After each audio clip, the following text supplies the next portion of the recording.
Bienvenidos a Comunicando Psicología. Hoy con una nueva invitada y con un tema bien interesante que yo sé no los va a dejar indiferentes. Primero quiero agradecer al canal CNC por la producción de este programa y a todos ustedes en casa también por acompañarnos, porque realmente ustedes son la razón de ser de Comunicando Psicología y nuestros invitados que siempre vienen aportando su saber que es muy valioso y nos permite direccionar la ruta del programa que traemos semanalmente. Hoy nos acompaña Paula Osorio. Paula es psicóloga clínica y con ella vamos a desarrollar un tema bien interesante, que hay mucho que hablar de él. Primero saludamos a Paula y ya les decimos de qué se trata el tema de hoy. Paula, ¿cómo estás? Bienvenida. Sandra, ¿cómo estás? Gracias por la invitación. A ti, por acompañarnos y sobre todo, con el tema que traemos hoy, que es trastornos de la conducta alimentaria. Lo decía hace un momento, hay mucho que hablar. Eso tiene que ver con una enfermedad mental grave, realmente. Está tipificada, ahorita tú nos vas a hacer ese contexto de lo que son los trastornos de la conducta alimentaria y vamos a desarrollar en este ratico desde cómo se presentan a recomendaciones en lo posible, porque claro, cuando hay una patología arraigada, pues también se necesita la ayuda de un profesional. Así que, Paola, vamos a iniciar entonces definiendo qué son los trastornos de la conducta alimentaria. Bueno, los trastornos de la conducta alimentaria, como bien tú lo mencionaste, son condiciones clínicas, ¿cierto? No es una condición donde digamos exclusivamente es algo que podamos manejar en la cotidianidad, en la cual se presentan alteraciones comportamentales y emocionales en relación a algo que particularmente se centra en los hábitos alimenticios. Es un asunto puntual con la comida en relación con el cuerpo. Entonces creo que por eso, si bien es un tema que se presenta de manera muy recurrente, de alguna manera se, entre comillas, normaliza precisamente como por todos los imaginarios que tenemos en relación al cuerpo. Perfecto. Y también tiene que ver entonces con la cultura en la que nacemos, cómo nos relacionamos con el otro, los hábitos alimenticios en la familia, digamos un poco una persona que termina teniendo ese tipo de trastornos a qué puede obedecer.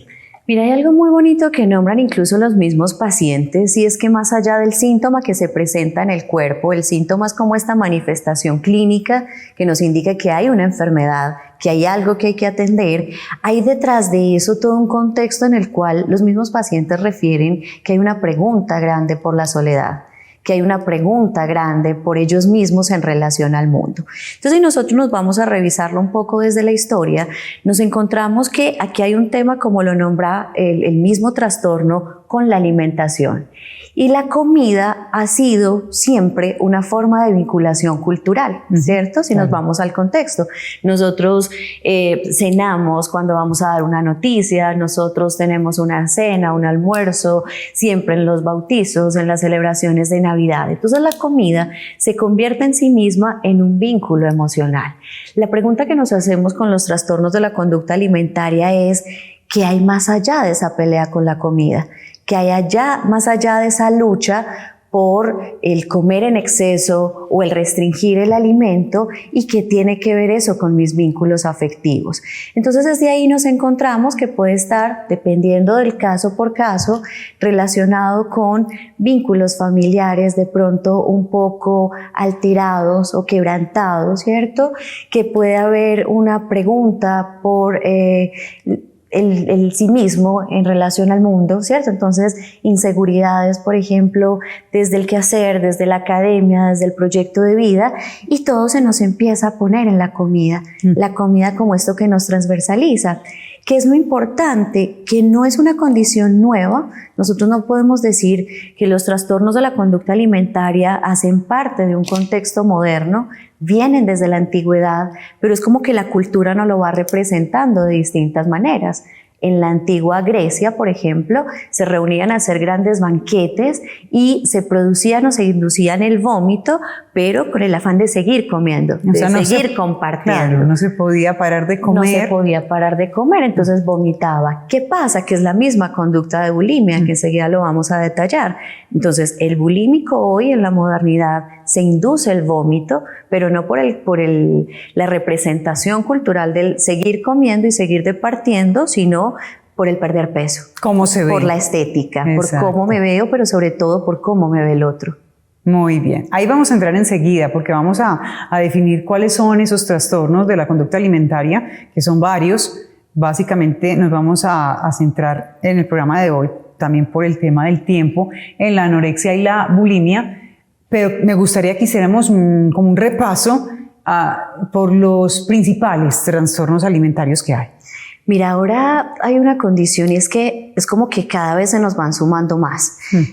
Cuando nosotros empezamos clínicamente a hablar del diagnóstico de los trastornos de la conducta alimentaria, aparecían la anorexia nerviosa, la bulimia nerviosa, que la anorexia comúnmente la conocemos como el dejar de comer. ¿Sí? Hay un bloqueo total de la ingesta de alimentos, mientras que la bulimia es el comer en exceso, pero luego hacer conductas compensatorias como vomitar, como usar laxantes, ya nos detendremos para poder perder esas calorías que comí.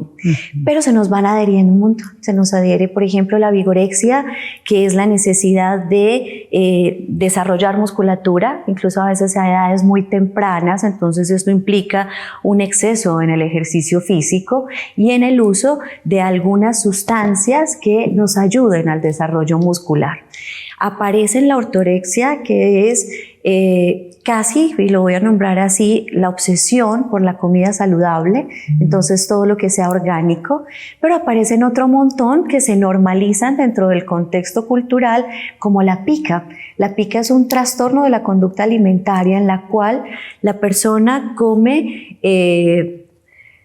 sustancias no nutritivas, como para que lo comprendamos bien, que ladrillo, pintura, detergentes, lo que no es comida, arena, nada que tenga un componente nutricional. Y esto es muy recurrente, por ejemplo, en mujeres embarazadas. ¿En serio? Sí, entonces encontramos, pero que puede ser pasajero, y ahí es donde nosotros lo diferenciamos. Los niños cuando están aprendiendo a gatear o a caminar, todo lo que alcanzan. Es una forma de explorar el mundo. Ahí no es el trastorno, sino la exploración.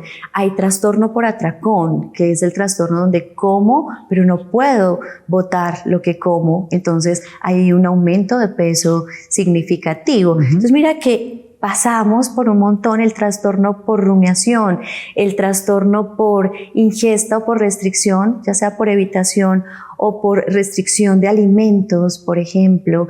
Entonces es el que dice yo como bien pero no como, y hay una lista de alimentos. Entonces aparecen como condiciones clínicas. Ok, importante todo lo que estás diciendo, sobre todo porque llega también ciertas modas en cuanto a la alimentación. Ahorita lo mencionabas con la ortorexia, el tema de la comida saludable, que pues claro, hablamos de comida saludable y ¿quién no quiere comer de manera saludable?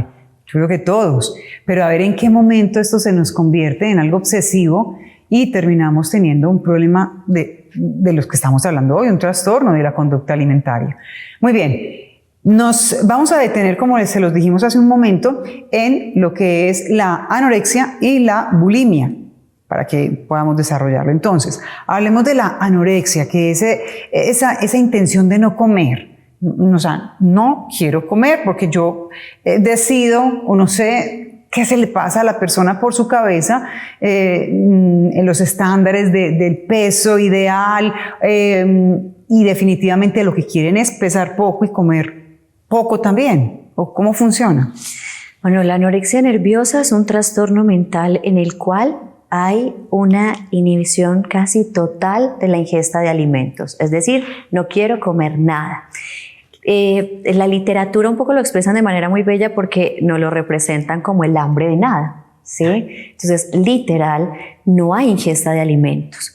¿Qué nos encontramos? Que obviamente tiene una cantidad de implicaciones a nivel físico, entonces empezamos a ver, porque esto es importante que lo aclaremos, el dejar de comer un día no nos va a implicar un trastorno de la conducta alimentaria, una anorexia nerviosa. Nosotros lo evaluamos a partir de una cantidad de síntomas que aparecen en un periodo determinado de tiempo. Entonces, ¿qué empezamos a encontrar? Que son personas que usualmente evitan espacios donde haya alimentación. Entonces, comer en casa con todos en la mesa. Entonces yo voy a comer a la habitación. Ojo, no podemos tampoco generar mitos en relación, porque entonces a veces nos vamos a comer porque estamos cansados, porque vamos a ver un programa, claro, porque hay que estudiar, pero esto se vuelve una conducta recurrente en el paciente con anorexia nerviosa. ¿Pero por qué? Porque ellos se llevan la comida y empiezan a generar rituales. Los rituales son botar la comida, dársela a la mascota si tienen mascotas en casa, evitar por completo la ingesta de ese alimento, tirarla por el inodoro. A veces encontramos rituales como que la ponen en bolsas plásticas de basura, estas las meten en sus morrales y luego en papeleras públicas empiezan a depositarlas para que en casa no se den cuenta como por la descomposición del alimento. Pero ¿qué empezamos a notar? Una cantidad de síntomas físicos y emocionales. Desde lo emocional empezamos a encontrar que se pueden evidenciar más retraídos un poco, nos dicen cosas como es que está muy cansado. El contexto trata de explicarlo de muchas formas, entonces usualmente los cuidadores nos dicen es que tiene mucho estudio, está perdiendo peso porque tiene mucho estudio. Como a justificar de cierta manera ese comportamiento o lo que está ocurriendo. Entonces encontramos que hay una pérdida de peso significativa. Acá yo no les voy a hablar como de un peso estimado porque depende mucho de la estatura, ¿sí? De la condición en términos genéticos también, pero hay una pérdida significativa de peso, que es lo primero que se nos empieza a hacer visible. Pero además hay síntomas físicos que lo acompañan. Por ejemplo, la caída significativa del cabello, porque hay una descalcificación importante. Empiezan a tener problemas digestivos recurrentes, precisamente porque no hay ingesta de alimentos, entonces hay una pérdida calórica significativa. Entonces los vemos con mucho frío, ¿sí? Entonces la gente dice, no, es que es el clima. No, hay un desgaste calórico importante, entonces empiezan a sentir mucho frío, las uñas se empiezan a debilitar, cuando hay un grado muy avanzado los dientes empiezan a caer de manera muy significativa, la piel empieza a tener una vellosidad que le llamamos el lanugo, que es la forma en que el cuerpo se protege del deterioro calórico, y así empezamos a tener una serie de deterioros muy significativos que implican necesariamente la hospitalización. Es muy importante en lo emocional que encontramos conductas de aislamiento, ¿sí?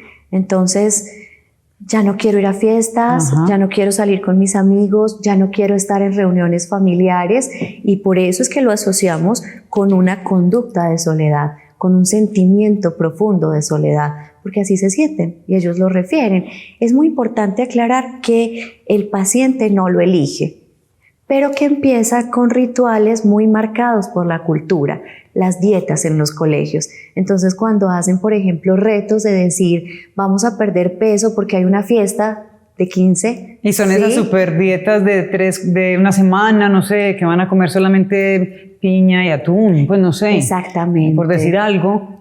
Son esas dietas de moda que salen y finalmente también por ahí se van yendo. Y empiezan desde el contagio social, porque entonces es el reto de yo tengo que entrar en este vestido, un poco empieza desde este fenómeno estético que sí nos marca la cultura, y yo tengo que entrar y voy a perder 2 kilos, pero esto se nos empieza a volver un hábito, y ya no pierden 2, ya luego pierden 5, ya luego pierden 10, y aparece como un asunto de una descompensación en el tiempo de una manera muy marcada. Entonces empieza con las dietas. Ojo con las dietas.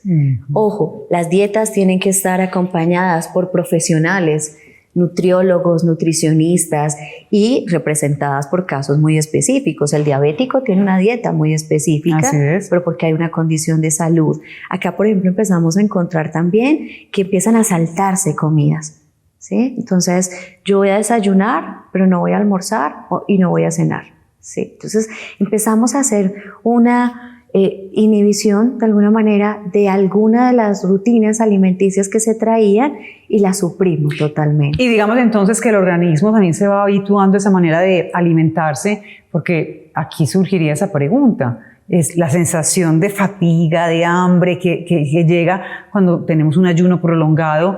O sea, yo creo que todos hemos pasado por ahí. Una persona que estaba presentando una anorexia se enfrenta a esto, también tiene esa necesidad de comer, o al estar comiendo tan pocas cantidades, el mismo organismo casi que ya ni le pide. ¿Cómo suple eso? Ellos esa sensación. Sienten hambre y ellos refieren sentir hambre. Lo que pasa es que aquí hay una condición emocional, mental, que está mucho más centrada es en cómo me veo, en cómo me percibo, pero también en cómo el hacer una dieta, el dejar de comer, me ocupa, y así lo nombran, de mi cuerpo y hacen que me olvide de los otros problemas que tengo.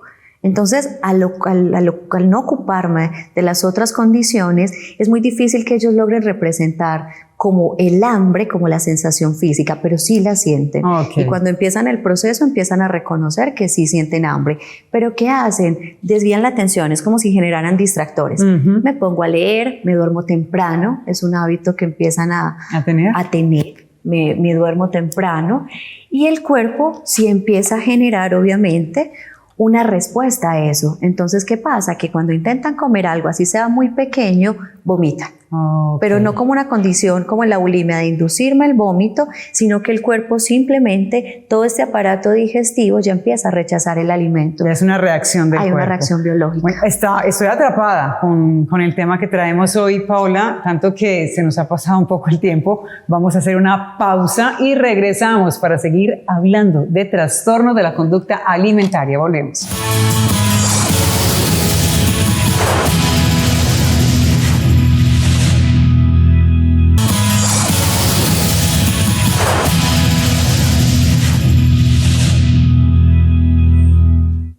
Hoy en Comunicando Psicología estamos hablando de trastornos de la conducta alimentaria y para ello nos acompaña Paola Osorio, psicóloga clínica, y hemos desarrollado en esta primera parte la definición de lo que son estos trastornos, tocando también la anorexia, y en esta segunda parte me gustaría que entráramos al tema de la bulimia, ¿cierto?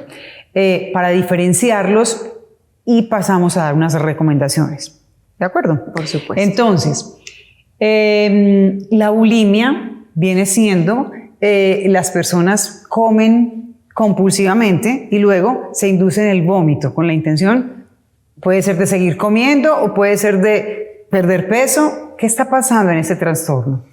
La diferencia marcada entre la anorexia y la bulimia es que mientras la anorexia inhibe completamente el alimento, no hay ingesta de alimento, en la bulimia es todo lo contrario. Entonces puede haber una ingesta, como tú lo nombras, desbordada. Desbordada me refiero a que no hay un control y es lo que llamamos el atracón de comida. Entonces me explico, tengo hambre y no es que voy a comer una hamburguesa, voy a comer 3 hamburguesas. Entonces hay un contenido calórico mucho más alto que luego les implica unas conductas compensatorias. ¿Qué quiere decir eso? Luego de comer en exceso, entonces la persona siente una culpa inmensa, siente una culpa desbordada y la conducta compensatoria puede ir desde uso de laxantes, por ejemplo, para eliminar como la cantidad de comida que acabaron de recibir o que acabó de recibir su cuerpo, la inducción del vómito, pero lo que pasa es que, por ejemplo, hay muchas personas que no logran inducir el vómito, porque hay escrúpulos, porque hay otras condiciones desde sus estructuras de personalidad que dicen no soy capaz. Entonces se frustran. Entonces, o empiezan a usar, lo que te digo, laxantes diuréticos o autolesionarse, que eso es lo que tenemos como de manera muy marcada, como un síntoma muy complejo en la bulimia nerviosa. Entonces, ¿qué pasa? Que empiezan a hacerse cortes, por ejemplo, en las partes de la pierna, en la parte posterior de la pierna donde nadie lo note, y el corte es una forma de castigarme por la ingesta excesiva del alimento. Entonces pueden llegar a puntos, por ejemplo, donde ellos puedan ir al supermercado, revisar la cantidad de calorías, revisar en la preparación cuántas calorías, porque hay pesas, usan pesas de estas digitales que son muy manuales para mirar cuánto estoy comiendo y a partir de ahí cuánto tengo que vomitar o cuánto tengo que expulsar. Entonces se vuelve una conducta casi compulsiva en la lógica de que haya una proporción de lo que como y lo que expulso. ¿Qué pasa? Que cuando no logran estas conductas compensatorias, entonces empiezan a hacerse un daño más marcado, o cuando hay el atracón, que no puedo tener como la inducción del vómito, entonces que empieza a aparecer en el atracón, que mientras que en la anorexia vemos una pérdida significativa de peso, 40 kilos, claro, por ejemplo, para un adolescente, no come. En la bulimia podemos encontrar el excesivo peso, que nosotros siempre lo asociamos como con pérdida de peso. No, nosotros podemos encontrar en la bulimia que pasan de pesar 60 kilos a pesar 80 kilos. Entonces, al igual que en la anorexia, esto tiene unas implicaciones a nivel del cuerpo, enfermedades muy severas, ¿sí? Que se desarrollan como por el peso y por la ingesta, ¿sí? Entonces, que obviamente, y aquí es muy importante, ambos tienen que ser tratados por un grupo disciplinario. Muy bien, cuando hablamos de grupo disciplinario, que lo estás describiendo en este momento, ¿a qué hacemos referencia? O sea, aquí estamos con el médico, estamos con el psicólogo, estamos con el psiquiatra. Los ¿cierto? tres. Está ese grupo interdisciplinar ahí muy presente, pero para que se trate este tipo de patología, debe partir de esa persona que está viviendo esa situación, o normalmente es la familia quien acude y ellos se dejan llevar. ¿Qué tan fácil es para una persona enfrentar y decir sí y reconocer tengo un problema? Porque incluso en este tipo de patologías casi que hay quienes piensan que eso es lo normal. Es que incluso se ven al espejo y estando con bajo peso todavía parece que les falta bajar más de peso, y como que o ellos son conscientes de verdad que están viviendo una situación anormal. Es como lo que quiero que expliquemos aquí para despejar las inquietudes de las personas que nos ven. Aquí hay de todo un poco, es decir, en los trastornos de la conducta alimentaria hay una alteración de la imagen corporal. Entonces encontramos que son pacientes a los que todo el mundo les está diciendo, por ejemplo en el caso de la anorexia, estás perdiendo mucho peso, pero cuando se miran al espejo, que es difícil que se enfrenten al espejo. El espejo se convierte en su enemigo. Y lo nombran como en mi pesadilla, ¿sí?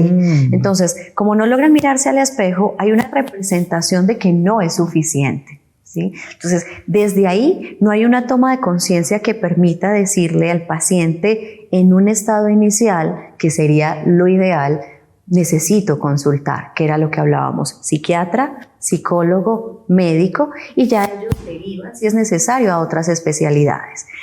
Como no hay esta conciencia y como a veces los cuidadores o las personas cercanas son de las últimas que se empiezan a dar cuenta, sobre todo del ritual, ellos empiezan a ver la pérdida de peso, pero no lo asocian con una patología. Y además tenemos una cultura que nos refuerza. ¿Cómo?